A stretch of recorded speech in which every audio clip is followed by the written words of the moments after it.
Nobody at the rest stop noticed the truck. Why would they?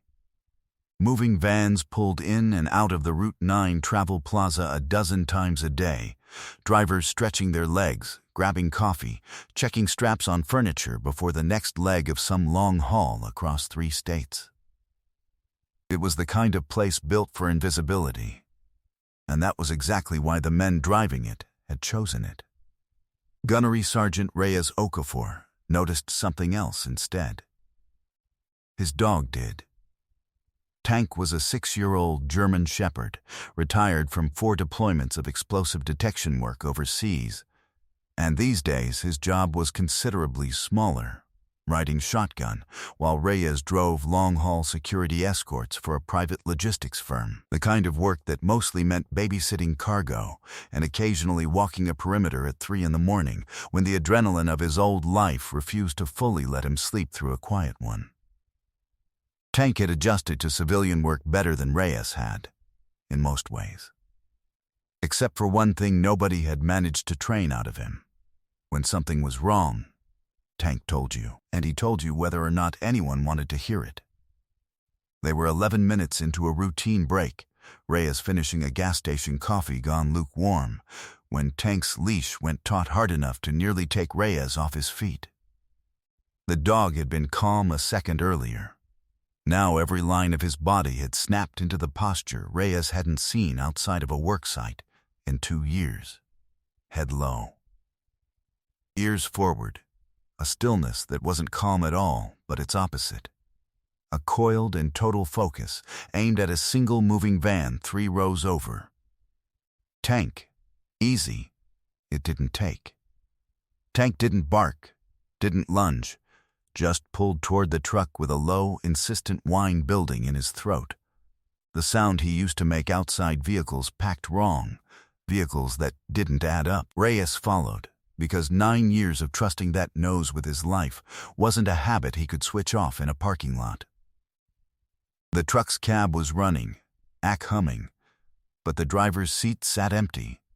A fast food bag crumpled on the dash, like whoever'd been driving had stepped away and meant to come right back.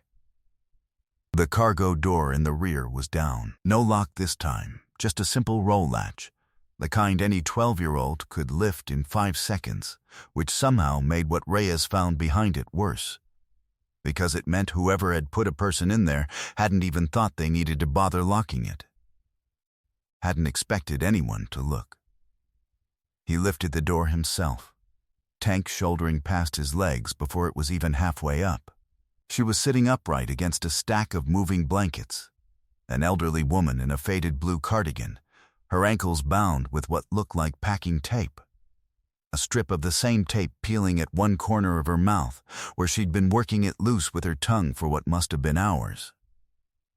Her eyes, when they found Reyes, were huge, glassy with the particular terror of someone who'd stopped letting herself hope, and then had hope arrive anyway, unannounced, in the shape of a dog's wet nose pressing into her lap.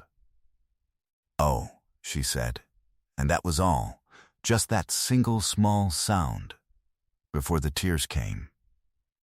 "Ma'am, I've got you." Reyes was already up in the truck bed, knife out, cutting tape, talking low and steady the way he'd talked to wounded men in places far worse than a rest stop parking lot. "You're safe now. Can you tell me your name?" "Margaret."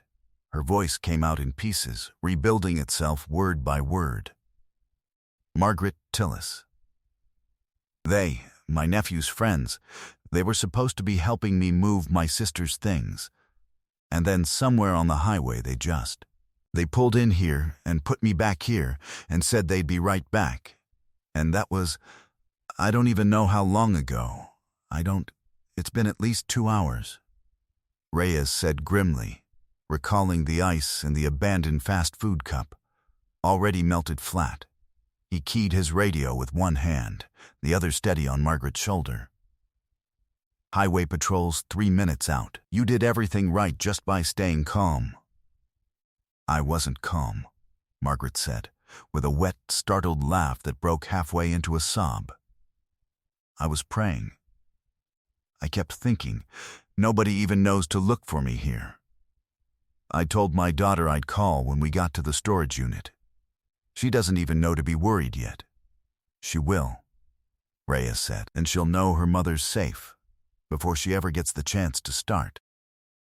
Tank hadn't left Margaret's side since the door went up, pressed against her hip now with the unwavering loyalty of a dog who'd decided, somewhere in his training or his nature, or both, that a person in distress was the only mission that mattered. Margaret's hand found his fur and held on like an anchor line, and Reyes let them be, the two of them, while he stepped back to flag down the state trooper pulling into the lot with lights already going. It took less than 10 minutes for the full picture to come together. Pieced from Margaret's broken account and a clerk inside the Travel Plaza who remembered two men matching the description buying energy drinks and asking, a little too casually, how far the next town was. Two men her nephew had vouched for, friends of a friend. Cheap and available on short notice for a same-day move, who'd apparently seen an 81-year-old widow moving her late sister's estate alone as an opportunity rather than a job. The plan, troopers would later piece together from a half-empty truck and a missing set of house keys still in Margaret's purse, had likely involved leaving her here for hours while they doubled back to clean out whatever was left in the house she'd just vacated. A truck full of furniture didn't draw suspicion. A truck full of furniture with someone locked inside it shouldn't have either, if no one had been paying close enough attention. Tank had been paying attention. That was the whole job.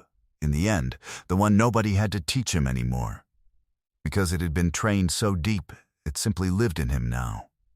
The refusal to walk past something wrong and pretend it was nothing. "He's a good boy," Margaret said later, wrapped in a blanket on the back of an ambulance, scratching behind Tank's ears with hands that had finally stopped shaking. "What's his name?" Tank, she smiled, small and exhausted and real. "I'm going to remember that name for the rest of my life." Reyes crouched down beside the dog as the ambulance doors swung shut, resting a hand briefly on the broad span of his back, feeling the steady thrum of a heartbeat that had once again refused to let something terrible finish what it had started. "Good boy," he murmured. "Good boy, Tank."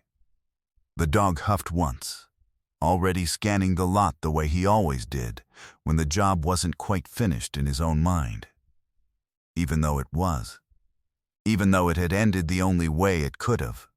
The moment a nose that never stopped working caught a wrongness in the air that every other person at that rest stop had walked straight past without a second glance.